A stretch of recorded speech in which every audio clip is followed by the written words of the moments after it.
আপনার বাড়ির পাশে একটা মানুষ মারা গেছে, তাকে কেমনে গোসল করায় এই গোসলটা আপনি দেখবেন, তাকে কেমনে 3 বান্ধনের আসামি বানায় আপনি ওইটা দেখবেন। আপনি দেখে দেখে বলবেন আহারে ওই মেয়েটাকে যেমন কাফন করতেছে এইরকম কাফন আমার একদিন হতে হবে। কথা বলেন ঠিক না বেঠিক? ও মা বোনেরা, আপনার বাড়ির পাশে একটা মেয়ে মারা গেছে, ওই মেয়েটাকে গোসল করাইতেছে, আহারে ওই গোসল দানকারী দেখে আপনি একটু মনে মনে স্মরণ করবেন, মাবুদ রে আমিও একদিন মরিয়া যাইব, এইরকম গোসল আমার একদিন আমার গ্রামের মানুষ করাইয়া দিবে, আমাকে একদিন এইরকম কাফন পরাবে। আবার যখন ওই মুর্দাকে খাটিয়া করে নিয়ে যাইবে, তখন আপনি ওই মুর্দার লাশ দেখিয়া চোখের পানি ছেড়ে ছেড়ে কানবেন আর বলবেন মাবুদ রে এইরকম আমার প্রতিবেশীরা 4 জন কান্দে করিয়া আমাকে একদিন বাড়ির বাহির করে নিয়ে কবর দেশে রওনা দিবে। আমার মা বোনরা কান লাগান খেয়াল করে শুনুন, এই দুনিয়ায় চিরস্থায়ী নাই। আমার আল্লাহ বলেছেন আর দুনিয়া মাজরাতুল আখিরাত, এই দুনিয়াটা হলো ক্ষণস্থায়ী, কবর হলো তোমাদের জন্য চিরস্থায়ী। আর দুনিয়ার মানুষ কোন মায়ায় পড়িয়া বিউটি পার্লারে যাও, কোন ধোঁকায় পড়িয়া তোমরা সিনেমার মার্কেটে চলিয়া যাও। ও সোনার মা বোনেরা হাতে ধরে বলে যায়, পায়ে হাত রেখে বলে যায়, ইস্তার জলসা ঘর ঘর থেকে বিদায় করে দাও, আল্লাহর কোরআন পড়া চালু করে দাও, মাদ্রাসায় ভর্তি হয়ে যাও। জানি না আল্লাহ পাক রব্বুল আলামিন জীবনের সব গুনাহগুলো মাফ করে দিয়া আমাদের কোরআনের আমল আমাদের কলেজায় দিয়া আল্লাহর জান্নাতে নিয়ে যাবে। সোনার মা বোনেরা, পৃথিবী দেখে দেখে ঈমান আনতে হবে। আমার আল্লাহ আসমানটাকে সুন্দর লক্ষ লক্ষ তারকা দিয়ে আমার আল্লাহ আসমানটাকে সাজাইছেন, এই জমিনটাকে আল্লাহ পাক রব্বুল আলামিন ফসল দিয়া সাজাইছেন। আর আমার আল্লাহ প্রত্যেকটা বান্দাকে আল্লাহ পাক রব্বুল আলামিনের কলিজাটা, এই মুমিনের কলিজাটা আল্লাহ কোরআন দিয়ে সাজাইছেন। বলেন সুবহানাল্লাহ। মুমিনের কলিজাটা আল্লাহ কোরআন দিয়ে সাজাইছেন।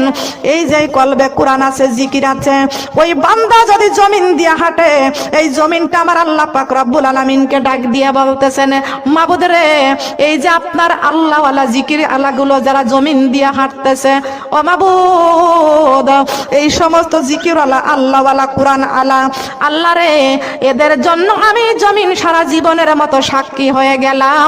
এরা মৃত্যুবরণ করার পরে যখন কবরে আসবে, আমি কবর এদের জন্য মায়ের চাইতে খাঁটি হয়ে যাব। মায়ের চাইতে একটা মা যখন সন্তানকে মাথার মধ্যে হাত বুলাইয়া বুকে জড়াইয়া কোলের মধ্যে করিয়া যখন ঘুম পাড়াইয়া দেয়, মায়ের চাইতে ওই দরদের ওই মা সন্তান যখন মাকে ছাড়িয়া যখন কবরে যাইবে, মায়ের মাটি মায়ের মতো এই জমিনের মাটিটা আমাদের আদর করে যত্ন করে আমার আল্লাহর কাছে মাটি বলে দিয়েছেন, আমি তাদেরকে কিয়ামত পর্যন্ত আদর করে যত্ন করে ঘুম পাড়াইয়া রাখবো। কিন্তু আমার মা বোনরা কান লাগান খেয়াল করে শুনুন, দিনের মধ্যে 5টা বার আযান হয়, আর 5টা বার মালাকুল মউত আজরাইল আলাইহিস সালাম আপনার দিকে নজর দেয়, সালাম দেয়, আর ডাক দিয়ে বলবে, ওরে আল্লাহর বান্দা আমার জমিনে চলতেছ, ফজরের নামাজটা ছেড়ে দিও না। ওরে আল্লাহর বান্দা আমার জমিন দিয়া চলতেছ, জোহরের নামাজটা ছেড়ে দিও না। আমি জমিন কিন্তু, আমি মাটি কিন্তু একা থাকার ঘর, আমার ঘরে আসতে হলে সাথে সঙ্গে করে নিয়ে আসবা। এ আল্লাহর বান্দা আমি জমিন কিন্তু, আমি কবর কিন্তু সাপ বিচ্ছুর ঘর, আমার ঘরে আসতে হলে সাপের সবল থেকে বাঁচার জন্য আমল করে আসবা। এই জমিন এই কবর ডাক দিয়া বলবে, ওরে আল্লাহর বান্দা আমার জমিনে হাঁটতেছ, আমার শরীরের উপরে দিয়ে হাঁটতেছ, মনে রাখিও আমি কবর অন্ধকার ঘর, আমার ঘরে আসতে হলে আলো বাতি সঙ্গে করে নিয়ে আসবা। বলেন সুবহানাল্লাহ। আলো বাতিস আলো বাতাস আলো বাতি সঙ্গে করে নিয়ে কবরে আসবা। আজকে দুনিয়ার ঘরটা কারেন্টের লাইট দিয়া, মোমবাতি দিয়া এই ঘরটা আলোকিত করা হয়। কবরের আলো কি আমরা দুনিয়ার থেকে আমাদের সন্তানরা লাইটের বাল্ব জোগাড় করে দিবে, কবরে দিবে, ফ্যান সেট করে দিবে, বিছনা বিছাইয়া দিয়ে আসবে। নামাজ হলো সঙ্গের সাথী, রোজায় ওই কবরের বাতি রে, ওই কবরে পাবে মুক্তি কোরআনে প্রমাণ রে, কবরেতে পাবে মুক্তি কোরআনে কোন জায়গা প্রমাণ করেছে? নামাজ হলো সঙ্গের সাথী, রোজায় ওই কবরের বাতি রে, হাসর মাঠে পাবে মুক্তি কোরআনে প্রমাণ রে, হাসর মাঠে পাবে মুক্তি কোরআনে কোন জায়গা প্রমাণ করেছে? কোরআনে প্রমাণ করেছে নামাজ হলো সঙ্গের সাথী, রোজা হলো কবরের বাতি। কোরআনে বলে নাই? তাহলে এই কোরআন আমাদের মানার দরকার আছে কি আছে না? বলেন আছে কি আছে না? বনি ইসরাইল বংশে একটা মা নামাজে দাঁড়িয়ে গেছে, এমন সময় তার ছোট্ট সন্তান চুলার কাছে খেলা করতেছিল, চুলার কাছে খেলতেছিল, মা রান্না করতেছে, মা রান্না করতেছে। এমন সময় আজান যখন হয়ে গেছে, এই মা চুলায় আগুন রেখে আগে নামাজ পড়তে গেছে। মা নামাজে বসে গেছে, এমন সময় কে যেন ডাক দিয়া বলতেছে, তোমার সন্তান চুলার আগুনে পুড়ে যাইতেছে। ওই নামাজি মহিলার কানে যখন এই কথা গিয়েছে, ওই মহিলা বলতেছে, আল্লাহ, নামাজে যখন তোমার দিদারে যখন দাঁড়াইছি, আমার ওই সন্তান যদি পড়ে যাচ্ছে, এই কথা আমি কানের মধ্যে আওয়াজ পাচ্ছি। আল্লাহ, আমি তোমার সেজদার জন্য তোমার সম্মুখে তোমার দিদারে দাঁড়িয়ে গেছি। আল্লাহ রে, আমার ওই সন্তান যদি বিপদের মধ্যে পড়েও থাকে, আমার এই সন্তানটাকে তুমি আগুন থেকে রক্ষা করো। আমার মা বোনেরা, নামাজি মা আল্লাহর কাছে দোয়া করলে দোয়া কবুল হয় কি হয় না? বলেন হয় কি হয় না? আল্লাহর কাছে নামাজি মা দোয়া করলে 100% নামাজি মায়ের দোয়া আল্লাহর দরবারে কবুল হয়ে যায়। আল্লাহ পাক রব্বুল আলামিন বলেছেন, নামাজিদের হাত আমি আল্লাহ পাক রব্বুল আলামিন কবুল করি, বেনামাজির কোন দোয়া আমি আল্লাহ কবুল করি না। কথা বলেন ঠিক না বেঠিক? আল্লাহর নবী মুহাম্মদ রাসূলুল্লাহ সাল্লাল্লাহু আলাইহি ওয়াসাল্লাম জান্নাত দেখার জন্য আমার আল্লাহ পাঠাই দিয়েছেন।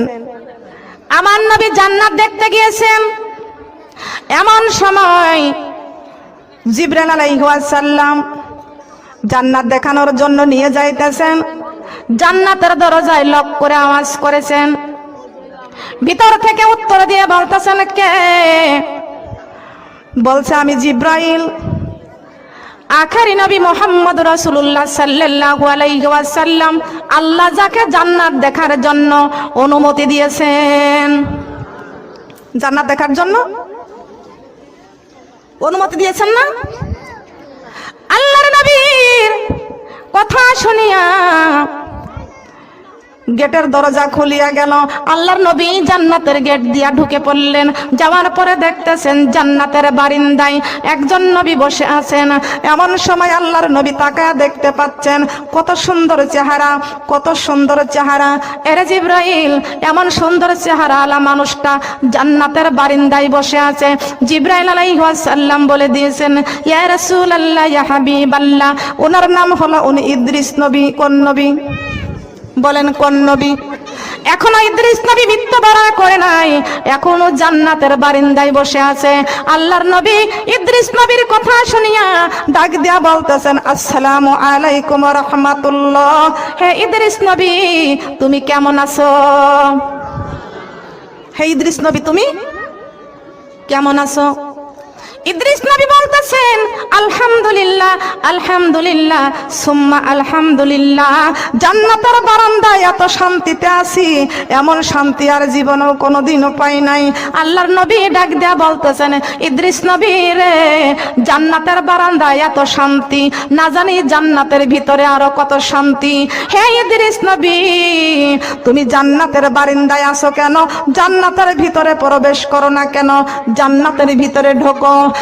ইদ্রিস নবী ডাক দিয়া বলতেছেন, ইয়া রাসূলুল্লাহ, ইয়া হাবিবাল্লাহ, ওগো আল্লাহর নবী, ওই জান্নাতের বারান্দায় বসে থাকি, আবার মাঝে মাঝে যে জান্নাতের দরজায় লক করে আওয়াজ করি, জান্নাতের ভিতর থেকে লিকরার আসে, জবাব আসে।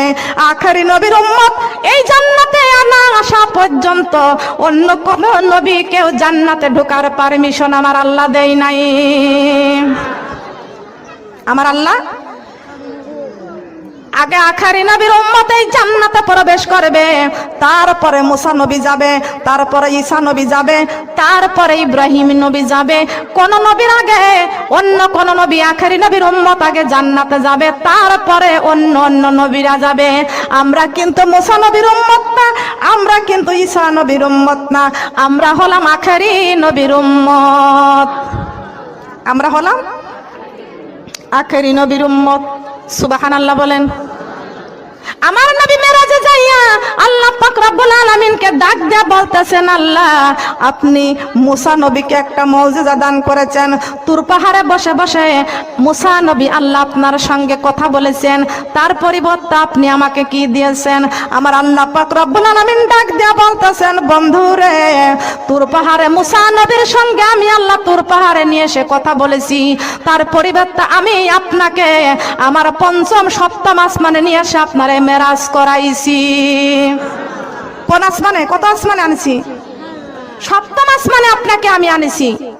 হে বন্ধু, আপনি চিন্তা করবেন না, মুসা নবী তুর পাহাড়ে জুতা পায়ে দিয়ে উঠতে গিয়েছিল, আমি মুসা নবীকে জুতা পায়ে দিয়ে তুর পাহাড়ে উঠতে দিই নাই। আর আমি নবী, আমি আল্লাহ পাক রব্বুল আলামিন আপনাকে জুতা সহ আমার সপ্তম আসমানে এনেছি। এত মুজিজা। সোনার মা বোনরা খেয়াল করুন, আমরা কোন নবীর উম্মত, আমরা কি করতেছি, আমাদের করতে হবে কি, আর আমরা করতেছি কি? আজকে আমরা নামাজ পড়ি না, কোরআন পড়তে চাই না, ইসলামটাকে মানতে চাই না। সোনার মা বোনরা খেয়াল করুন, ইসলামটা না মানার কারণে আজকে আমরা বেপরদায়ী হয়ে যাচ্ছি। কথা বলেন ঠিক না বেঠিক? সোনার মা বোনেরা, আল্লাহ পাক রব্বুল আলামিন বলেছেন, ইয়া আইয়ুহাল্লাযীনা আমানু কু আনফুসাকুম আহলিকুম নার, তুমি নিজেও জাহান্নামের আগুন থেকে বাঁচাও, তোমার আহল পরিবারকেও জাহান্নামের আগুন থেকে বাঁচাও, তোমার গ্রামবাসীকে জাহান্নামের আগুন থেকে বাঁচাও, তোমার দেশবাসীকে জাহান্নামের আগুন থেকে বাঁচাও। দরকার আছে কিনা? প্রত্যেকটা মানুষকে জাহান্নাম থেকে বাঁচাইতে হবে। বলেন সুবহানাল্লাহ। প্রত্যেকটা মানুষকে জাহান্নাম থেকে বাঁচাইতে হবে। কথা বলেন ঠিক কিনা? কোথা থেকে আমরা বাঁচবো? কোথা থেকে? জাহান্নাম থেকে বাঁচতে হবে। জান্নাতও চোখে দেখি নাই, জাহান্নামও চোখে দেখি নাই। একটু শান্তি পাইলে, আল্লাহ দুনিয়াতে যদি এই শান্তি, যদি এত শান্তি হয়, না জানি জান্নাতের মধ্যে আরো কত শান্তি। রান্না করতে গেলে একটা আগুনের ফুলকে হাতের মধ্যে পড়লে পুড়ে যাবে, ফুসকা পড়ে যাবে। কথা বলেন ঠিক কিনা? হে রব্বুল আলামিন, দুনিয়ার আগুনের ফুসকা, দুনিয়ার আগুনের জ্বালানি যদি এত কষ্ট, না জানি জাহান্নামের আগুনের জ্বালানি কত কষ্ট। কথা বলেন ঠিক কিনা? হে রব্বুল আলামিন, দুনিয়ার রোদের তাপ যদি এমন হয়, একটা সূর্যের তাপ যদি এমন হয়, না জানি ওই যে হাসরের মাঠে 12টা সূর্যের তাপ যখন দিবা, তখন তো সোয়া হাত মাথার উপরে সূর্যটা চলে আসবে, না জানি সেই তাপ কত বড় কষ্টদায়ক হয়ে যাবে। কথা বলেন ঠিক কিনা? কষ্ট হবে কি হবে না? বলেন হবে কি হবে না? সোনার মা বোনরা কান লাগানে খেয়াল করে শুনুন, আজকে আমরা নামাজি হতে চাই না, কোরআনি হতে চাই না। ও মা বোনেরা, আমি আপনাদেরকে বলি, ওই মাদ্রাসায় ভর্তি হয়ে যান, কোরআন আলা হয়ে যান। বনি ইসরাইল বংশের একজন মহিলা ছোট্টবেলার থেকে মাদ্রাসায় পড়াশুনো করেছে, এমন ভাবে পড়াশুনো করেছে আমার মা বোনেরা, সেই মহিলাটা ছোট্টবেলার থেকে ইবাদত বন্দিগি করেছে, এই কোরআনটা বুকে করে রাখছেন, 5 ওয়াক্ত নামাজ পড়েছেন, সুন্দর করে পর্দা পুশিদা করে চলাফেরা করেছেন।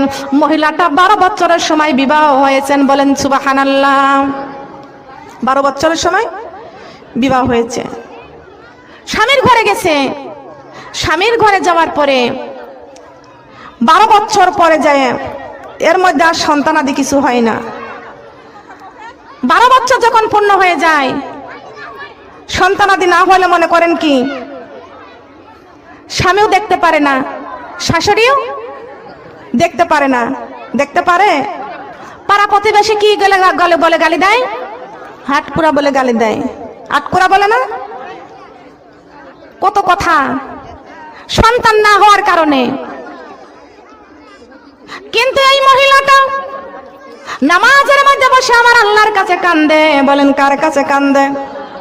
আমরা কানবো কার কাছে? আল্লাহর কাছে কান্দে মহিলা। মাবুদ রে, 12টি বছর বিবাহ হয়েছে আল্লাহ, সে 12 বছর বয়স থেকে তোমার ইবাদত বন্দিগি করতেছি। ও মাবুদ, এখন 12 বছর হয়ে গেল বিবাহ হয়েছে, একটি সন্তান আদি আমার হয় না।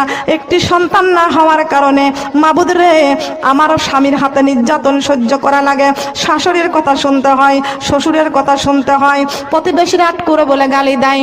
আল্লাহ রে, এত কষ্ট তো আর সইতে পারি না। ও মাবুদ, আমাকে তুমি একটা সন্তানের মা বানায় দাও। আল্লাহ পাক রব্বুল আলামিন ডাইরেক্ট কোরআন শরীফের মধ্যে ঘোষণা করে দিয়েছেন, ফাযিকুরুনি আযকুরুকুম ওয়াশকুরুলি ওয়ালা তাকফুরুন। বলেন আল্লাহু আকবার। কার কথা? আমার আল্লাহ বলেছেন ফাযকুরুনি, ও বান্দা তোমরা আমাকেই স্মরণ করো, আযকুরুকুম, আমি আল্লাহ তোমাদেরকে স্মরণ করব। বলেন সুবহানাল্লাহ। কার স্মরণ করতে হবে? স্মরণ করব কার? ওয়াশকুরুলি, ও আমার বান্দা আমার শুকরিয়া আদায় করো। কেমনে আমার শুকরিয়া আদায় করব? ওয়ালা তাকফুরুন, খবরদার কুফরি করো না, কুফরি করলে কাফের হয়ে যাইবা। এ কাফেররা, তোমরা মৃত্যুর পরে থাকবা কোথায়? আমি আল্লাহ তাও কোরআন শরীফের মধ্যে ঘোষণা করে দিয়েছি, হাযিহি জাহান্নামুল্লাতী ইউকাযযিবু বিহাল মুজরিমুন। বলেন আল্লাহু আকবার। ও জাহান্নামীরা, তোমরা যুগ যুগ জাহান্নামের মধ্যে থাকবা। ওই জাহান্নামের মধ্যে খাবা কি? শোনো, আমি আল্লাহ তাও কোরআন শরীফের মধ্যে ঘোষণা করে দিয়েছি, ইয়াতুফুনা বাইনাহা ওয়া বাইনাহা মিমআন। এই জাহান্নামের উত্তপ্ত গরম পানি, জাহান্নামের উত্তপ্ত গরম পানি, পুষ্পসা রক্ত ওই জাহান্নামীদের জন্য রেখে দেওয়া হয়েছে। আমার মা বোনেরা, কারা জাহান্নামে যাবে একটু কান বাগান খেয়াল করে শুনে রাখুন। আল্লাহ পাক রব্বুল আলামিন ডাক দিয়ে বলতেছে, আমার বান্দা, তোমাদের সেজদা করার জন্য আমি আল্লাহ কপাল দিয়েছি, এই কপাল দিয়ে তোমরা সেজদা করো নাই। তোমাদের চক্ষু দিয়েছি কোরআন তেলাওয়াত করার জন্য, কোরআন পড়ার জন্য, কোরআন দেখার জন্য, আমার সুন্দর পৃথিবী দেখে দেখে ঈমান আনার জন্য। আজকে তোমরা সুন্দর পৃথিবী দেখে দেখে ঈমান আনো নাই, আমার কোরআনটা দেখো ঈমান আনো নাই, আলেমদের মুখের কথা শুনিয়াও তোমরা ঈমান আনো নাই। বান্দারে তোমাদের 2টা কান দিয়েছি, কান দিয়ে আমার কোরআনের কথা শোনো নাই। বান্দারে তোমাদের সুন্দর জিহ্বা দিয়েছি, এই জিহ্বা দিয়ে আমার জিকির করো নাই, এই জিহ্বা দিয়ে সত্য কথা বলো নাই, শুধু মিথ্যা কথা বলেছ, শুধু চুগলখড়ি করেছ, শুধু বাড়ি বাড়ি গীবত করেছ। বান্দারে তোমাদের ডান হাতখানা দিয়েছি আল্লাহর রাস্তায় দান করার জন্য। বান্দারে তোমার বাম হাতখানা দিয়েছি পবিত্রতা রক্ষা করার জন্য। আলা বিজিক্রিল্লাহি তাতমাইন্নুল কুলুব, সুন্দর একটি কলব দিয়েছি, এই কলবের মধ্যে জিকির জারি করো। তোমরা তো জিকির জারি করো নাই, এই কলবটা দিয়ে জিকির জারি করো নাই। তোমরা পড়ছো বিসমিল্লাহির রহমানির রহিম। হে আমার বান্দা, বিসমিল্লাহর একটা টুকরা যদি আমি আসমানের মধ্যে রাখতাম, আসমানটা টুকরা টুকরা হয়ে জমিনের মধ্যে পড়ে যাইতো। বান্দারে, বিসমিল্লাহর একটা টুকরা যদি আমি জমিনের মধ্যে রাখতাম, জমিনটা নীল দরিয়া হয়ে দেবে যাইতো। বিসমিল্লাহর একটা টুকরা যদি পাথরের মধ্যে রাখতাম, এই পাথরটা গলে পানির মতো হয়ে যাইতো। বিসমিল্লাহর একটা টুকরা যদি কোন সমুদ্রের মধ্যে রাখতাম, সমুদ্রের মধ্যে আগুন লেগে যাইতো। আমার বান্দারে, এই বিসমিল্লাহর টুকরাটা আমি আসমানে রাখি নাই, জমিনে রাখি নাই, পাথরেও রাখি নাই, সমুদ্র রাখি নাই, আমি আল্লাহ পাক রব্বুল আলামিন প্রত্যেকটা মুমিনের কলবের মধ্যে রেখে দিয়েছি। কোন জায়গা? কোন জায়গা? কলবের মধ্যে আছে কিনা? কলবের মধ্যে আছে কিনা? যুগে যুগে নবী রাসূল বলে গেছেন, কোরআনে খুলে পড়ো সবই আছে। আমার মহানবী যা কিছু বলে গেছেন, হাদিসি খুলে পর সবই আছে। সুবহানাল্লাহ বলেন। যুগে যুগে নবী রাসূল বলে গেছেন, কোরআনে খুলে পর সবই আছে। যুগে যুগে নবী রাসূল বলে গেছেন, কোরআনে খুলে পর সবই আছে। আমার মহানবী যা কিছু বলে গেছেন, হাদিসি পড়ে দেখো সবই আছে। কার বিশ্বাসে থাকিতে নিঃশ্বাস এই দুনিয়ার বুকে, পার কোরআন পাইবা সম্মান অন্ধকার কবরে। ও মুমিন চলো যাই যাই রে জান্নাতের পথ ধরে। ও মুমিন চলো যাই যাই রে জান্নাতের। যুগে যুগে নবী রাসূল বলে গেছেন, কোরআনে খুলে পর সবই আছে। আমার মহানবী যা কিছু বলে গেছেন, হাদিসি পড়ে দেখো সবই আছে। কার বিশ্বাসে থাকিতে নিঃশ্বাস এই দুনিয়ার বুকে, পর নামাজি পাইবা সম্মান ফুলসিরাতের ঘাটে। ও মুমিন চলো যাই যাই রে জান্নাতের পথ ধরে। ও মুমিন চলো যাই যাই রে জান্নাতের। ও মুমিন চলো যাই যাই রে জান্নাতের পথ ধরে। সুবহানাল্লাহ বলেন। কোন পথ ধরে? নবী রাসূল বলে যায় নাই? নবী রাসূলরা এখন আছে, আমরা নবীর ওয়ারিস। বলেন সুবহানাল্লাহ। আমরা কোরআন এবং হাদিস থেকে বলবো, আপনাদের শুনতে হবে, মানতে হবে, বুঝতে হবে, আমল করতে হবে। বলেন সুবহানাল্লাহ। আমলগুলো করার দরকার আছে কি আছে না? বলেন আছে না? কোরআন পড়তে হবে। এই তালিমুল মাদ্রাসায়, মাদ্রাসাটা করেছে আপনাদের জন্য। সবাই মাদ্রাসাতে ভর্তি হয়ে যাবেন, মাদ্রাসায় পড়বেন। সোনার মা বোনেরা খেয়াল করুন, এই মাদ্রাসায় পড়া মেয়েটা ছোট্টবেলা থেকে আল্লাহর হুকুম পালন করেছে, কোনদিন আল্লাহর নাফরমানি করে নাই। তার কারণও পড়েছে মাদ্রাসায়। কোন জায়গা, কোথায় পড়েছে বলেন? এই মেয়েটা মাদ্রাসায় পড়েছে। মাদ্রাসায় যারা পড়ে, এই কোরআন বুকে করে থাকে, ওরা কোনোদিন আল্লাহর নাফরমানি করতে পারে না, ওরা কোনোদিন নামাজ ছাড়তে পারে না, ওরা কোনোদিন বেপরদায় ঘুরতে পারে না। যারা মাদ্রাসায় পড়েছে, আল্লাহর কোরআন পড়েছে, ওরা কোনোদিন তাহাজ্জুদের নামাজ ছাড়তে পারে নাই। আল্লাহ পাক রব্বুল আলামিন বলেছেন, ওদের কলিজাটা আমি আল্লাহ কোরআন দিয়ে ভরপুর করে দিয়েছি। আর ওই তালিবুল ইলম, ওই মাদ্রাসার ছাত্রীগুলোকে আল্লাহ পাক রব্বুল আলামিন আমি আল্লাহ তাদেরকে কবুল করে নিয়েছি। এমন একটি জায়গায় কোরআন হেফাজত করেছি, ওই বনি ইসরাইলের ওই বাড়ির মহিলাটা, ওই বউটা কাঁদতেছে কার কাছে বলুন তো? কার কাছে? আমরা কানবো কার কাছে? ওই মহিলা এমন নির্যাতনের মধ্যে আছে, শাশুড়ি কত কথা বলে, শ্বশুর দেখতে পারে না। এমন এই দুনিয়ার শাশুড়ি আছে, বলে আবার ছেলে বিয়ে দেবো, বলে না? বলে না? শাশুড়ি যদি বলে, শ্বশুর যদি বলে আমার ছেলেকে আমি বিবাহ দিব সন্তানের জন্য, ঠিক কিনা বলেন? বৌমা কষ্ট পায়। কোন বিবি চাই যে আমার স্বামীকে আবার বিয়ে হোক? স্বামী বিয়ে দিতে চায়, কষ্টে আছে। শ্বশুর শাশুড়ি বলতেছেন আমার ছেলেকে আবার বিবাহ দেব, নাতি পুতির মুখ দেখবো। ওই মেয়েটা ওই দিন এশার নামাজ পড়িয়া সারাটা রাত কোরআন তেলাওয়াত করতেছে। বলেন সুবহানাল্লাহ। কোরআন তেলাওয়াত করে কিছু কিছু সময় পর পর আল্লাহর কাছে দুটি হাত বাড়িয়ে কান্দে। সুবহানাল্লাহ বলেন। হাত বাড়িয়ে কান্দে। সোনার মা বোনেরা, মহিলাটা যখন কান্দে, আল্লাহ পাক রব্বুল আলামিন ডাক দিয়ে বলেছেন, আমার বান্দারে, যখন তোমরা আমার কোরআন পড়িয়া হাত তুলিয়া চোখের পানি ছাড়িয়া যখন কান্দ, আমি আল্লাহ পাক রব্বুল আলামিন তোমার চোখের পানি আমি সইতে পারি না।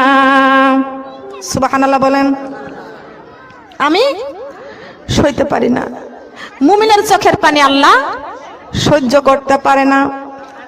ও সোনার মা বোনেরা, আমার আল্লাহ পাক রব্বুল আলামিন দয়ার সাগর, বান্দার চোখের পানি সইতে পারে না।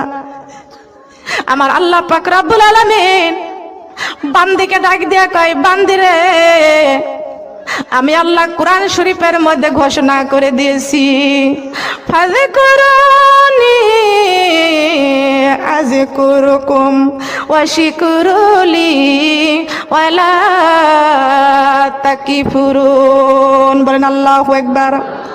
বান্দারে তোমরা তো এখন আমাকে স্মরণ করতেছ, আমি আল্লাহ বলেছি আযকুরুকুম, আমি আল্লাহ তোমাদেরকে স্মরণ করব।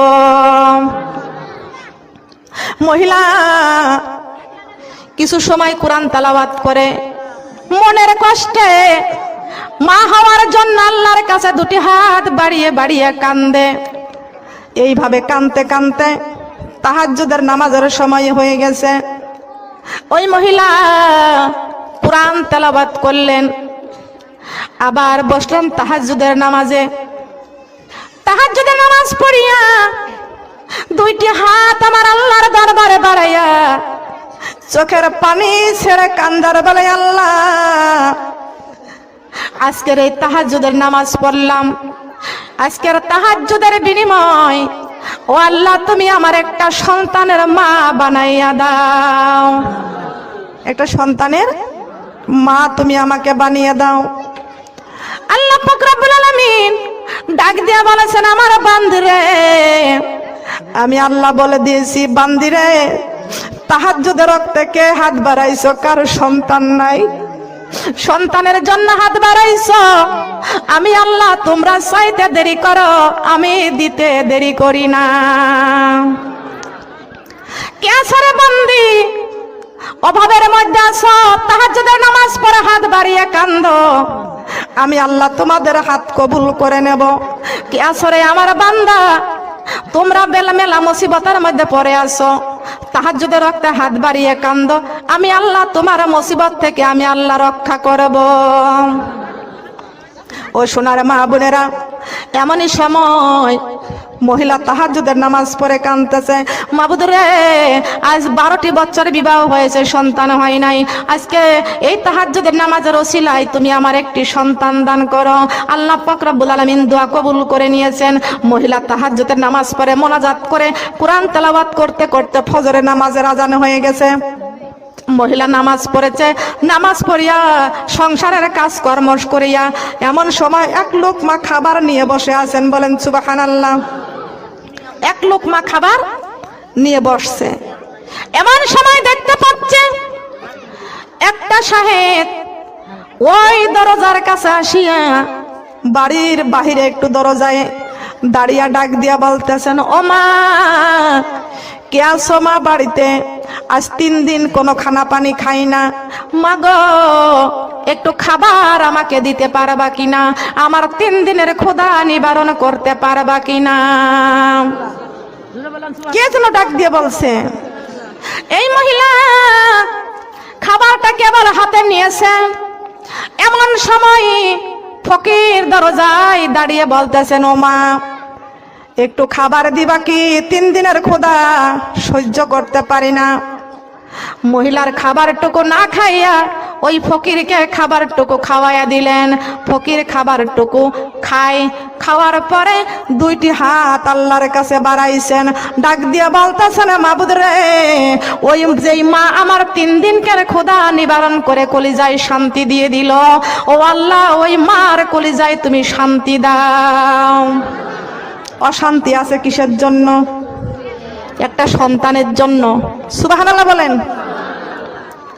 ও মাবুদ, যেই মা আমাকে 3 দিনের ক্ষুধা নিবারণ করে দিয়া আমার কলিজায় শান্তি দিয়ে দিল, ও মাবুদ রে তুমি ওই মায়ের কলিজায় তুমি শান্তি দিয়া দাও।